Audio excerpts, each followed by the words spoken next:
ويعود الملكي من بعيد جدا امام لاروخا، يرفض عوده فيراري ريال مدريد. اتى من بعيد كريم بنزيما بعد هدف سواريز وقلب الطاوله تاني على سيميوني. طبعا دي المباراه ال 14 بين زيدان وسيميوني. الاحصائيات صادمه جدا لسيميوني.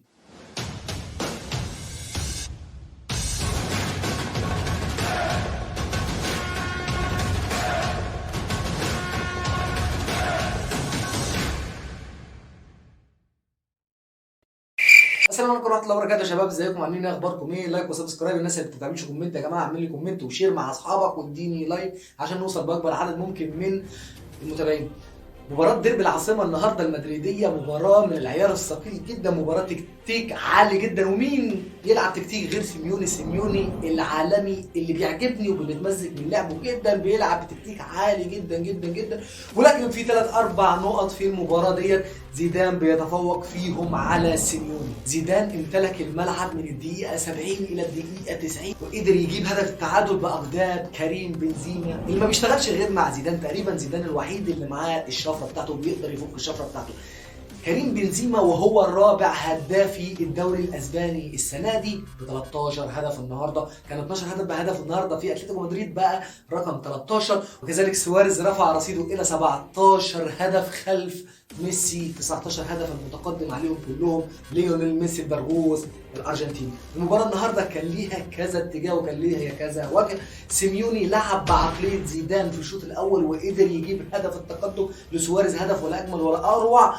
اسطوره في التنفيذ واسطوره في استلام الكره واسطوره في التنفيذ. سواريز يا جماعه لعيب من طابع خاص، اول سنه ليه مع اتلتيكو مدريد وبيجيب 17 هدف وده رقم جميل جدا. سيميوني والمدرب اللي انت لو انت حابب مثلا تجيب نادي صغير كده ومش عايز تصرف عليه وعايز تحوش شويه لازم تجيب سيميوني. سيميوني بيلعب باقل الامكانيات باقل اللعيبه، اقل لعيب مع سيميوني بيلعب. سيميوني بيقدر يعمل حاجه غريبه جدا في الفريق، بيخلي الفريق كله مستوى واحد وبيجيب اللعيب اللي هو محتاجه فقط. بس يعني السنه دي عشان يركب الدوري الاسباني احتاج بس واحد زي سواريز عشان يبقى هو رقم واحد في الدوري الاسباني السنه دي. وراه مين بقى؟ وراه برشلونه. اتلتيكو مدريد بيعمل انجاز غير مسبوق وبيقدر يطلع من قدام الدوري الاسباني. وسيميوني يا جماعه عامل ارقام جميله وارقام رائعه مع نادي اتلتيكو مدريد.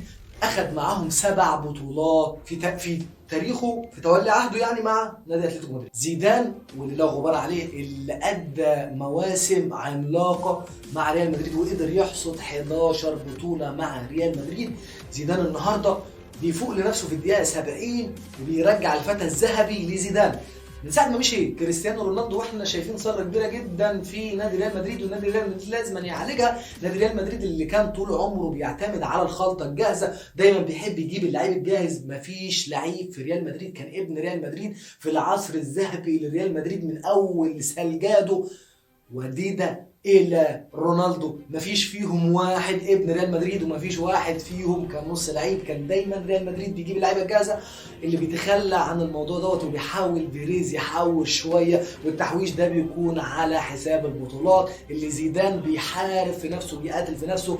وزيدان مش عايز يرجع الفيراري الريالي جاريث بيل برغم تألقه مع توتنهام اللي هو اصلا جاريث بيل طلع اعاره لنادي توتنهام، وجاريث بيل ينتهي عقده مع ريال مدريد سنة 2023. ولكن بعودة زيدان لريال مدريد أعاد رونقة تاني كريم بنزيما الابن المدلل لزيدان. بلدياته بلد واحدة والأب واحد والجد واحد، وقدر زيدان يرجع كريم بنزيما تاني للتهديف. وكريم بنزيما بقى أخطر لاعب في ريال مدريد في الوقت الحالي. وماتش النهارده زي ما قلنا ديربي العاصمه ناخد منه نقطه جميله جدا للتحكيم. حكم شخصيه جميله جدا. جالك قلب ازاي يا راجل تدي كراسكو انذار؟ كراسكو كان بيجري اديت له انذار ليه؟ تضييع الوقت. كان ممكن يطلع اسرع من كده. عندنا بنشوف اللعيبه بتنام في الملعب، لعيب بيشخر في الملعب، لعيب بيقعد في ارضيه الملعب لحد الحكم ما يروح يتحايل عليه واللعيبه تروح تتحايل عليه لحد ما يفكر ان هو يطلع. النهارده حكم المباراه حازم جدا. لو حكم تاني كان المباراه فلتت من ايده. مباراه كان فيها خشونه الى حد ما، ولكن قدر الحكم ان هو يمشي المباراه على مزاجه هو زي ما هو عايز بالظبط، وقدر يطلع بالمباراه الى بر الامان. والمباراه ما فيهاش تقريبا اي غلطه تحكيميه. ممكن غلطه واحده او اتنين بالكتير جدا في المباراه، وغلطات استثنائيه ما تحسبش. بنشوفه امبارح في دوري ابطال افريقيا لعيبه بتموت في الملعب لحد الحكم ما يروح يطلعها، وشفنا كره شبيهه تيبيكال الاصل من كوره مين بقى؟ من كرة اللعيب احمد فتوح اللي انطرد بسببها في كرة الترجي. شفناه سواريز انضرب على قفاه واتضرب على جنب وشه بنفس اللحظة، في نفس يعني تقريبا نفس التقسيمة ونفس الخبطة ونفس الطلعة ونفس التيك اوف عليه. ولكن في الدوري الافريقي او دوري ابطال افريقيا اخذ احمد ابو الفتوح طرد، ولعيب ريال مدريد النهارده ما اخذش اي حاجة خالص، اللي هو فرق ما اخذش اي حاجة خالص.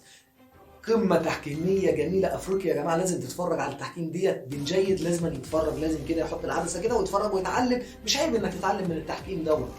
زيدان بيرجع بنقطة غالية جدا من ملعب اتلتيكو مدريد.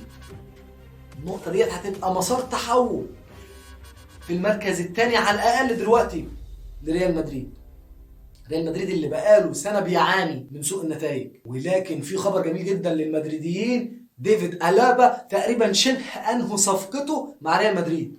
خلاص يعني ديفيد ألابا نعتبره ان هو مدريدي. ديفيد ألابا نجم بايرن ميونخ، وعلى ريال مدريد ان هو عشان يرجع تاني بقى لمنصات التتويج ويرجع ريال مدريد بتاعنا اللي احنا بنحبه اللي احنا متعودين عليه واللي احنا بنحبه كورته، لازم ريال مدريد يرجع يجيب الخلطة الجاهزة بتاعته زي ما كان بيعمل زمان كده، ويرجع تاني رونقة ريال مدريد. ولازم بيريز يصرف شويه. مش عارف ايه حكايه الصرفان مع رؤساء الانديه بصراحه.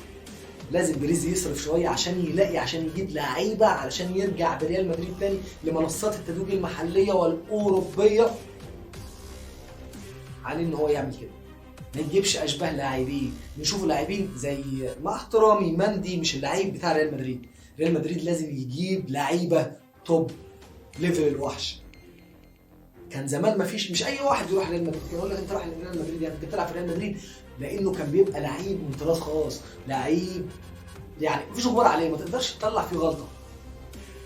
فان نيستلروي مثلا، عندك كريستيانو رونالدو، راؤول جونزاليز، لعيبه كبيره، لعيبه كتيره جدا كانت بتلعب في ريال مدريد. اللعيبه دي مش ابناء ريال مدريد، مش ابناء اسبانيا معظمهم، ولكن كان ريال مدريد بيقدر يجيب اللعيب الجاهز، اللعيب اللي بيقدر يخلص له المباراه، اللعيب اللي انت لما تحط عينك عليه كده يلعب فرقه لوحده.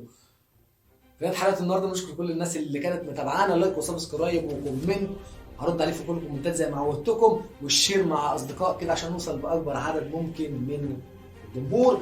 والسلام عليكم ورحمه الله وبركاته.